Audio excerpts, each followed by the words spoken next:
Hello అండి. అందరూ ఎలా ఉన్నారు? మేమైతే బాగున్నాం. మీరు కూడా బాగుండాలని కోరుకుంటున్నాను. ముందుగా ఈ సంవత్సరం డీఎస్సీ రాస్తున్న వాళ్ళందరూ ఆల్ ద బెస్ట్ అండి. అందరూ కూడా ఎగ్జామ్ బాగా రాయాలి. మంచి మార్క్స్ రావాలని కోరుకుంటున్నాను. ఈరోజు టాపిక్ ఏంటంటే మనకి తెలుగు మెథడాలజీ అవుతుంది. 10థ్ లెసన్ అండి. ఇది లాస్ట్ లెసన్ మెథడాలజీకి సంబంధించి, తెలుగు మెథడాలజీకి సంబంధించి లాస్ట్ లెసన్ అండి ఇది. చాలా ఇంపార్టెంట్ బిట్స్ మన ఛానల్‌లో చెప్పడం జరుగుతుంది. ఈ లెసన్‌కి సంబంధించి నిన్న ఒక వీడియో పెట్టాను. ఈరోజు సెకండ్ వీడియో. ఇంకొక వీడియో ఉంటుందండి. దీంతో మనకి తెలుగు మెథడాలజీ అనేది కంప్లీట్ అవుతుంది.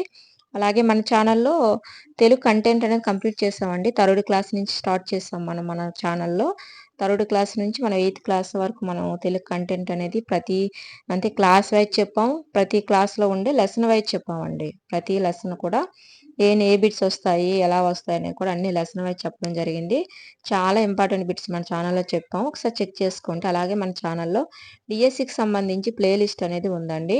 అదొకసారి మీరు చూస్తే మనకి దానికి సంబంధించి అన్నీ కూడా బిట్స్ అనేవి మనకున్నాయి. డీఎస్సీకి సంబంధించి అవి ఒకసారి చెక్ చేయండి. పాత వాళ్ళైతే వాళ్ళు డైలీ చూస్తారు అలా. అలాగే వీడియోని లైక్ చేసి సపోర్ట్ చేయండి. సబ్స్క్రైబ్ చేసుకోండి. సబ్స్క్రైబ్ చేసుకుంటే మనకు వెంటనే నోటిఫికేషన్ వస్తుందండి. చదవడానికి కూడా వీలుగా ఉంటుంది. లాస్ట్‌లో రివిజన్‌కి కూడా మీకు చాలా యూజ్ అవుతుందండి. చాలా ఇంపార్టెంట్ బిట్స్ అనేవి మనం చెప్పడం జరుగుతుంది. లైక్ చేయండి. సపోర్ట్ చేయండి. నాకు టైం లేకపోయినా నేను మీకోసం టైం కేటాయించి చెప్పడం జరుగుతుందండి. ఓకే అండి. ఇప్పుడు టాపిక్‌లోకి వెళ్దాము. కొన్ని వీడియోస్ నేను డిస్క్రిప్షన్‌లో పెడతాను. నిన్న చెప్పిన వీడియోకి ఈరోజు కంటిన్యూషన్ అండి. నిన్న చెప్పిన వీడియోకి మాత్రం నిన్న వీడియో చూస్తేనే మనకి ఈరోజు వీడియో అనేది అర్థమవుతుందండి. ఈరోజు చూస్తే మనకు అర్థం కాదు. ఇది మధ్యలో ఉంటుంది కంటెంట్ అనేది. అందువల్ల మనకి నిన్న వీడియో చూస్తే ఫస్ట్ వీడియో చూస్తే మనకి సెకండ్ వీడియో అర్థమవుతుంది. ఓకే అండి. ఇప్పుడు చూడండి. భాషా మూల్యాంకనం అండి. 10వ లెసను లాస్ట్ లెసన్ మెథడాలజీకి సంబంధించి భాషా మూల్యాంకనం. దానికి సంబంధించి బిట్స్ అనేవి నిన్న చెప్పుకున్నాం. దాని కంటిన్యూషన్. చూడండి. పిల్లల శారీరక, మానసిక, సాంఘిక, ఉద్వేగ వికాసాలకు అణువుగా పాఠశాల అభ్యాసన అనుభవాలు కల్పించాలి అని అన్నదంటే విద్యా హక్కు చట్టం 2009.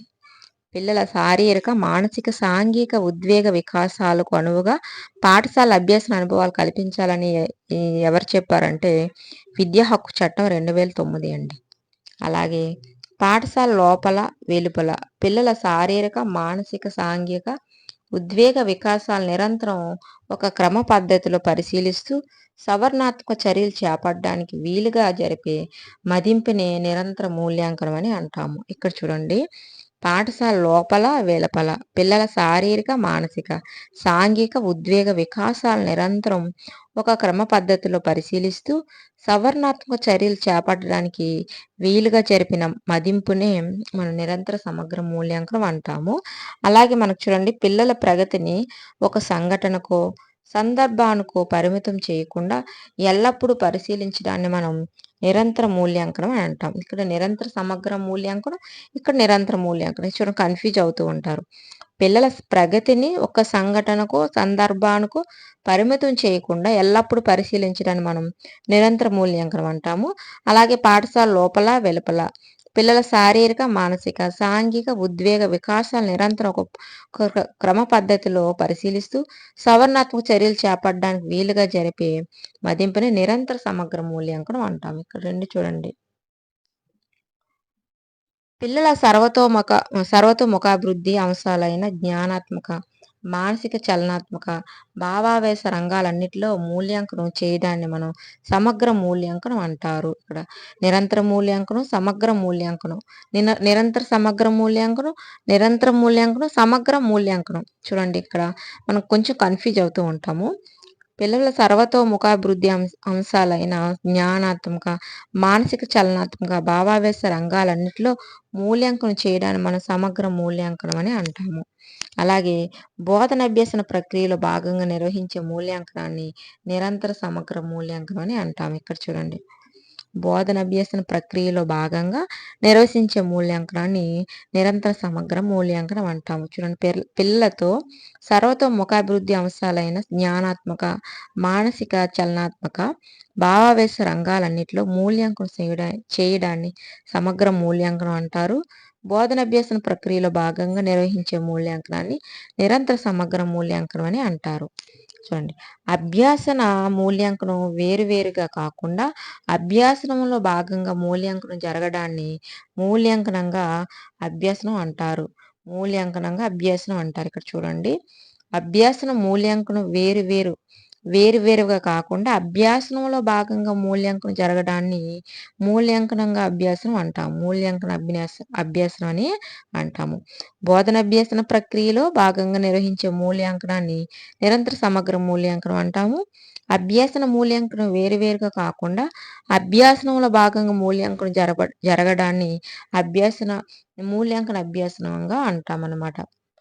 అలాగే పిల్లలు పొందిన జ్ఞానాన్ని కొంతకాలం తర్వాత పరీక్షించడాన్ని అభ్యాసన యొక్క మూల్యాంకనం అంటాం. ఇక్కడ చూడండి, మూల్యాంకనం అనేది ఎన్ని రకాలుగా ఉందో. పిల్లలు పొందిన జ్ఞానాన్ని కొంతకాలం తర్వాత పరీక్షించడాన్ని అభ్యాసన యొక్క మూల్యాంకనం అంటాము. అభ్యాసన మూల్యాంకనాన్ని సంకలన లేదా సంగ్రహణాత్మక మూల్యాంకనం అని అంటాము. పిల్లలు పొందిన జ్ఞానాన్ని కొంతకాలం తర్వాత పరీక్షించడాన్ని చూడండి, పిల్లలు పొందిన జ్ఞానాన్ని కొంతకాలం తర్వాత పరీక్షించడాన్ని అభ్యాసనం యొక్క మూల్యాంకనం అంటాము. అభ్యాసన మూల్యాంకనాన్ని సంకలనం లేదా సంగ్రహణాత్మక మూల్యాంకనం అని కూడా అంటామన్నమాట. విద్యార్థి తాను చేసిన పనిని లేదా రాసిన సమాధానాలను ఉపాధ్యాయుడు సూచనల ఆధారంగా తానే మదింపు చేసుకోవడమే స్వీయ మదింపు అంటాము. ఇక్కడ చూడండి, విద్యార్థి తాను చేసిన పనిని లేదా రాసిన సమాధానాలను ఉపాధ్యాయుడి సూచనల ఆధారంగా తానే మదింపు చేసుకోవడమే స్వీయ మదింపు అవుతుంది. అలాగే బోధన అభ్యసన కృత్యాలలో పిల్లలు పాల్గొంటున్నప్పుడు విద్యార్థి ఏ విధంగా నేర్చుకుంటున్నాడో పరిశీలించి నమోదు చేయడం ద్వారా పిల్లల అభ్యసనాన్ని మెరుగుపరచటమే నిర్మాణాత్మక మూల్యాంకనం అవుతుంది. ఇక్కడ చూడండి, బోధన అభ్యాసన కృత్యాల్లో పిల్లలు పాల్గొంటున్నప్పుడు విద్యార్థి ఏ విధంగా నేర్చుకుంటున్నాడో పరిశీలించి నమోదు చేయడం ద్వారా పిల్లల అభ్యాసనాన్ని మెరుగుపరచడమే నిర్మాణాత్మక మూల్యాంకనం అవుతుంది.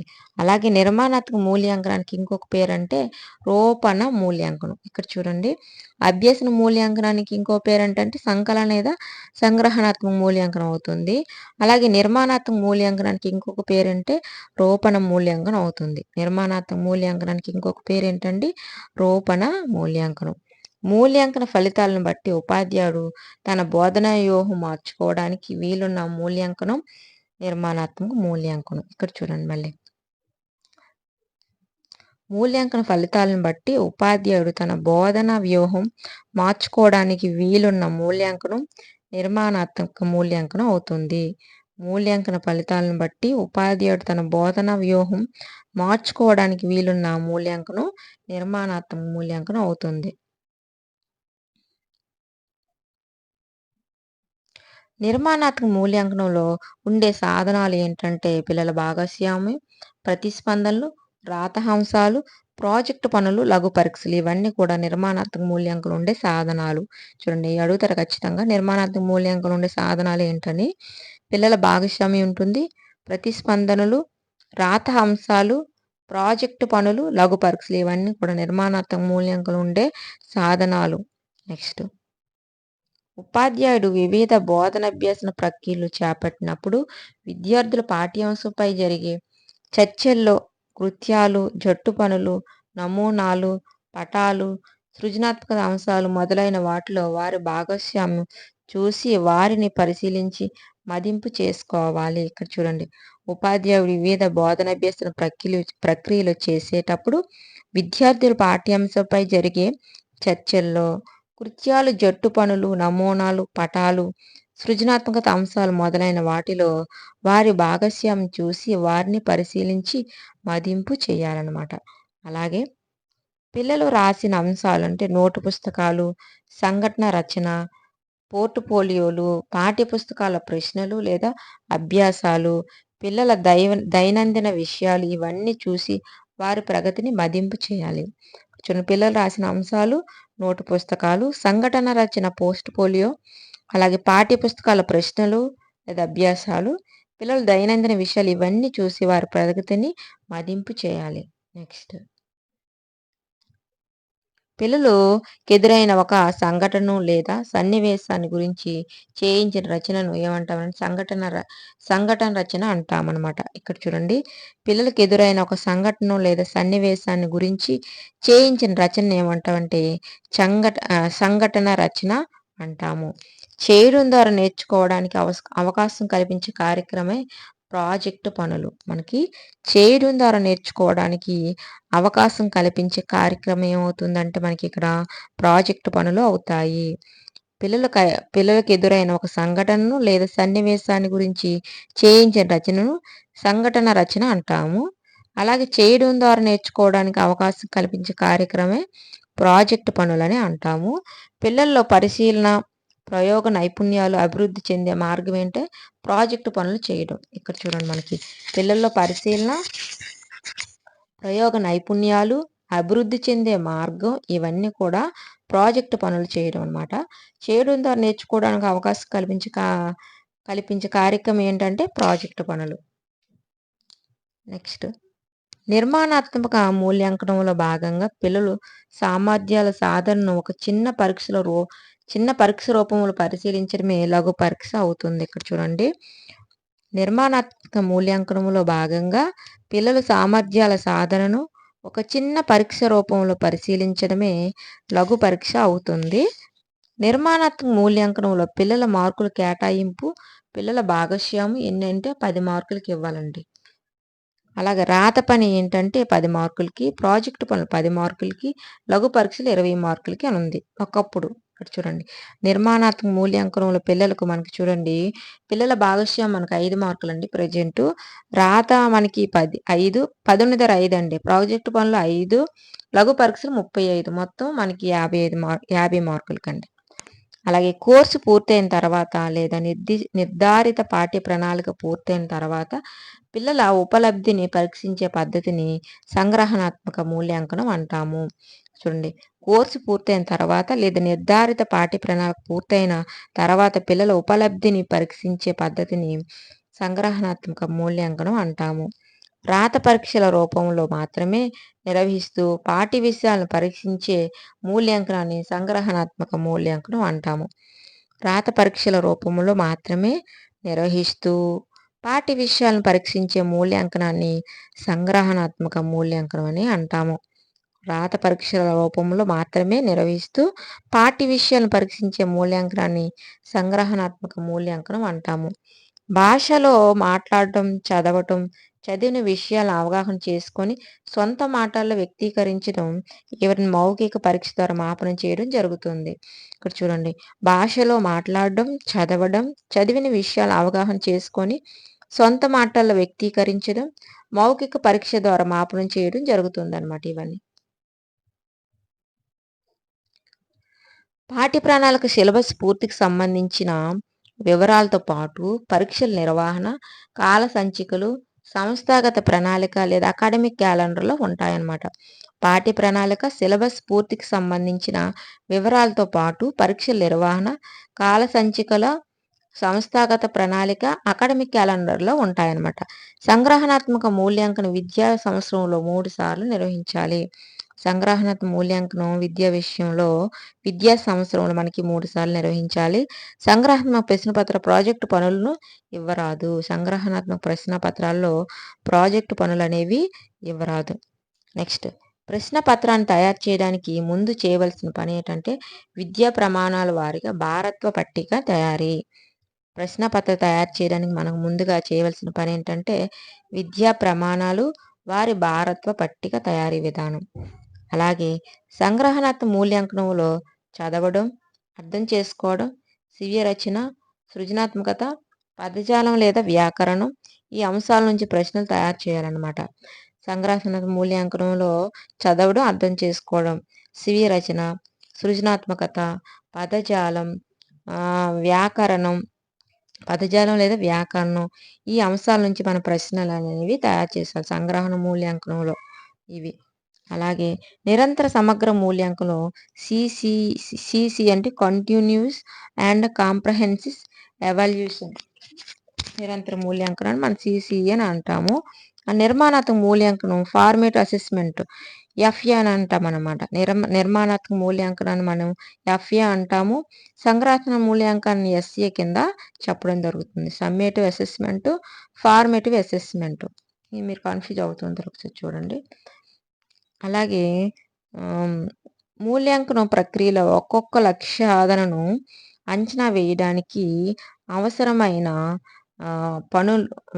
అవసరమైన పనిముట్లను పనిముట్లని టూల్స్ మూల్యాంకన సాధనాలు అంటామనమాట. ఇక్కడ చూడండి. మూల్యాంకనం ప్రక్రియలో ఒక్కొక్క లక్ష్య సాధనను అంచనా వేయడానికి అవసరమైన పనిముట్లు ఏంటంటే మూల్యాంక సాధనాలు అంటామనమాట.